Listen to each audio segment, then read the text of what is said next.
Nasa kwarto ko, wala na yan. 1 billion, wala, pera lang yan. Hindi ako naapektuhan. Hindi ako nag-isip na, hindi ako nag-self-pity. No, pinaghirapan ko saka hindi ko ninakaw yung perang yan. It's all about my talent. So, yan, ganon. Kaya ngayon, natutunan ko to. Kaya ngayon, napag-aralan ko to. So, gusto ko, di ba, itong nangyayari sa buhay ko ngayon, I wanna share the blessings.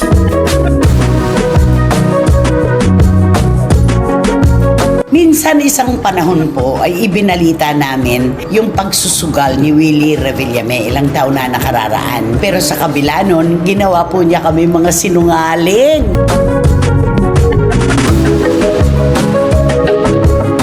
Inaamin na niya ngayon, bilyon ang natalo sa kanya.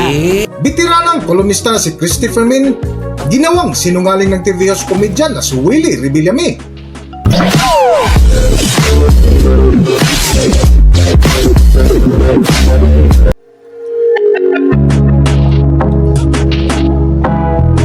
Welcome back to Philippine Celebrity Broadcast.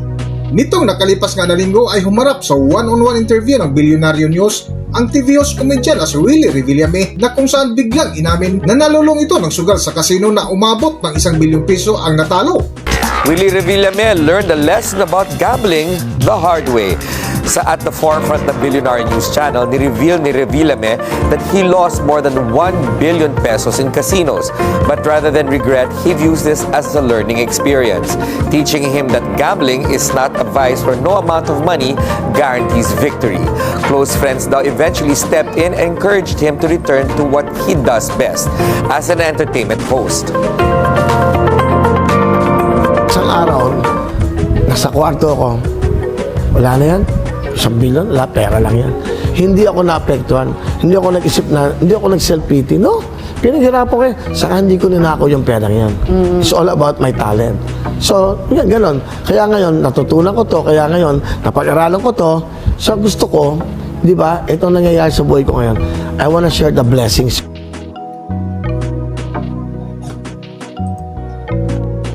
Sa programa nga ng bitiranang kolumnista na si Christopher Min ngayong araw, February 25, 2026, ay isa ito sa kanilang mainit na paksa na kung saan muling binalikan nila ang balitang pagsusugal ni Willie Revillame ilang taon na lumipas. O dito na tayo. Minsan isang panahon po ay ibinalita namin yung pagsusugal ni Willie Revillame ilang taon na nakararaan. Pero sa kabila nun, ginawa po niya kami mga sinungaling. Di ba naninira lang daw tayo? Lalo na yung sinabi mo na hinold siya. Hinold diba? yung una-una yung kotse na hold. Sabi ko, kaninong kotse kaya yan na hold? Eh, kanino pa? Sabi ko, di sa kaibigan mong co-host dito. Asan siya? Anong co-host?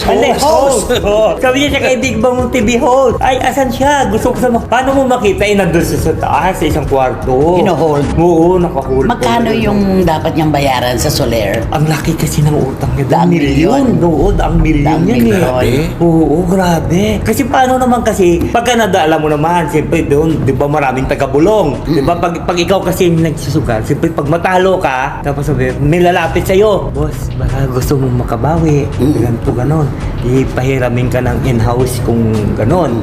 Siyempre ikaw, siyempre mayabang ka rin, di ba? Kung gusto mo rin makabawi, di ba? Sige, akin na, ano yan, ganon. Siyempre, itataya ka rin ng malaki kasi gusto mo mabawi yung Ay, natalo mo eh. Siyempre, ganon talaga yung tao pagka mayabang, di ba? Hindi ibig sabihin, hindi nang So, inaamin na niya ngayon, bilyon ang natalo sa kanya. Ang akala pin mo, no? Akala ko milyon lang. Akala natin, daang milyon lang. Oo, daang milyon. Kasi yun lang ang nababalitaan natin. Pero inamin niya mismo. Bilyon? Bilyon. Wala. Kaya lang tumawag ang kanyang lawyers at ang sabi sa kanya, Willie, itigil mo na yan. Hindi ka mananalo dyan. Hindi naman talaga natatalo ang Ay, bangka. oo naman. Di ba? Kailan ka ba matalo mo yung bangka? Oo. Di ba? At saka pag nananalo siya, kwento ng mga taga roon, pinapupunta niya sa Louis Vuitton sa baba ng Soler. Ay, mga Ang isang tao, pabili siya ng pabili, pinamimigay niya sa mga juging, di Ay, ba? oo. At saka sa mga standards, yung mga nagsiserve doon ng mga pagkain, ganun, binibigyan niya yun. Oo, kaya hindi talaga siya mananalo. At yun, sabi nga niya, totoo, nagsugal ako, hindi ko kinakaila yun, pero noon, sabi mo, sinisiraan ka lang namin. Wala lang kaming magawang maganda sa iyo, kaya namin ibinalita. Eh, totoo naman yun. Kalat na kalat yun sa Soler. Ay, oo naman. Diba? Sobra. Grabe, ang laki pala. Ang laki pala. Bilyon.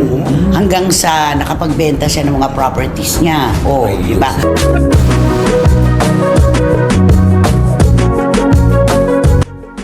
Sa tuloy nga ng paksa ni na Christopher Min ay muling binalikan nila ang pagtakbo ni Willie Revillame sa nakaraang halalan na isa nga sa kanyang inilatag ay ang hindi pagnanakaw sa kaban ng bayan. At tungkol naman sa pagpasok niya sa politika, ito ang kanyang noon sinasabi niyo, wala akong alam. Totoo namang wala siyang alam. At nagpakatotoo naman siya sa pagsasabing, tanungin niyo ako pag nakaupo na ako. Papasok pa lang naman ako. Ano ang masasabi ko dyan? Di ba? Wala. O sige, wala akong alam. Anong nangyari? Yung mga ibinoto ninyo, hinalal ninyo, inyo po ninyong matatalino at may alam, ayan, ninakawan kayo. Ayun naman. Ay, oo. Embarrassed naman. Totoo yun. Totoo.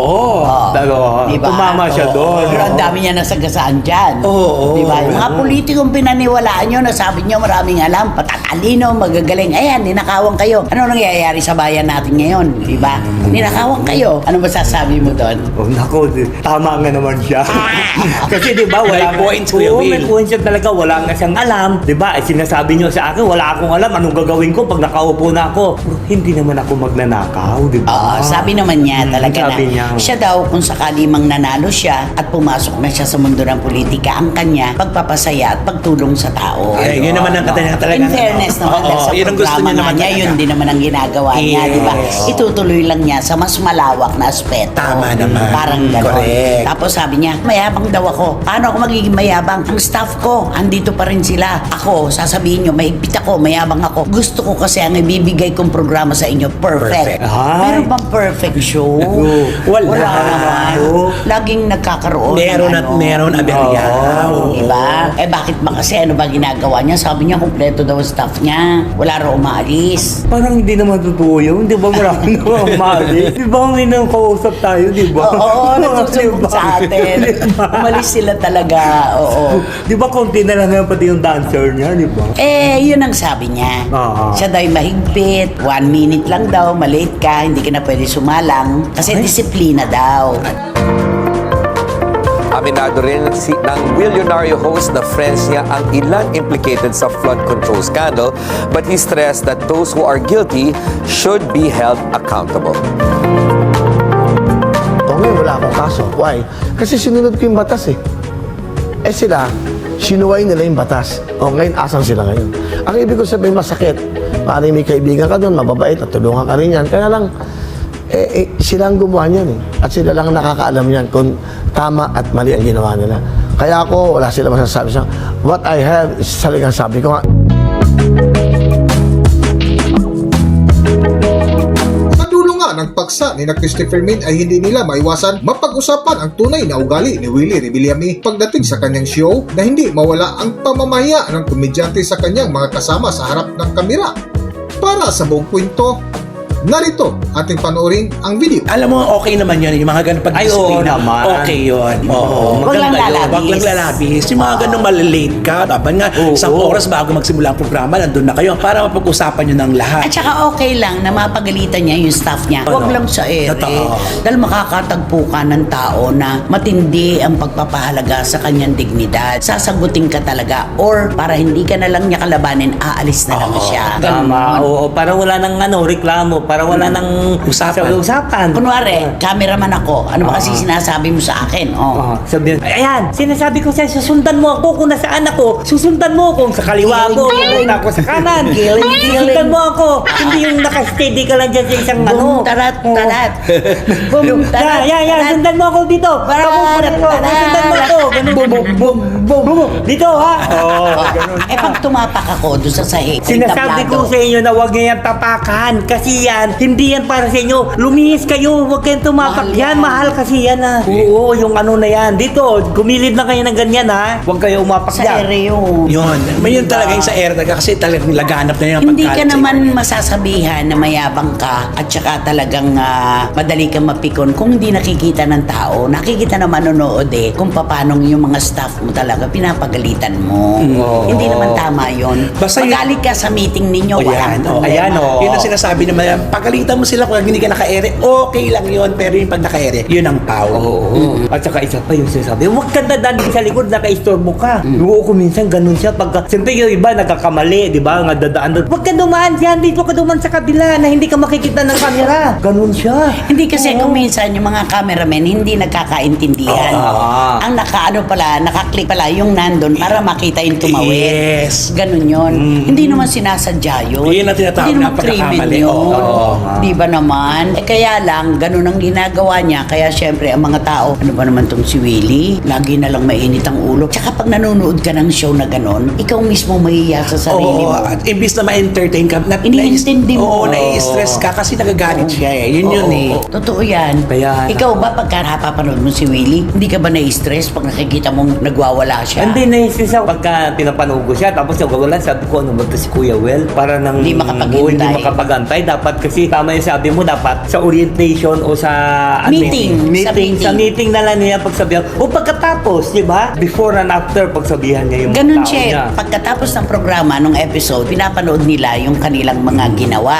O pwede naman yun. O eto, mali ka dito. Bakit mo ako pinokus dyan? Eh, nandito ako. Mali na naman yung ganito mo. Pwede naman yun eh. Doon sa meeting. Pero huwag sa ere. Una, nakakahiya yun para sa iyo. Dahil sasabihin ng tao, ano bang klaseng tao to? Wala man lang kapasipasintabi at pagrespeto sa staff niya. Pangalawa, may pamilya yung Oo, tao yung na mga tinutukoy tao. mo. Oo. Natural. Nasasaktan Oo. kasi yung Pati yung mga kapamilya sasabihin, uy, pinagalit-pagalitan ni Willie yung anak mo. Oo nga eh. May anak din yan. No? Totoo. Siyempre, nagdadalang hiya. Eh, hindi rin naman siya perfect. Hanggang dito na lang muna ang ating video at kung nagustuhan nyo, huwag kalimutan mag-subscribe at pindutin nyo na rin ang notification bell para ma-notify kayo sa ating susunod na video. Maraming salamat!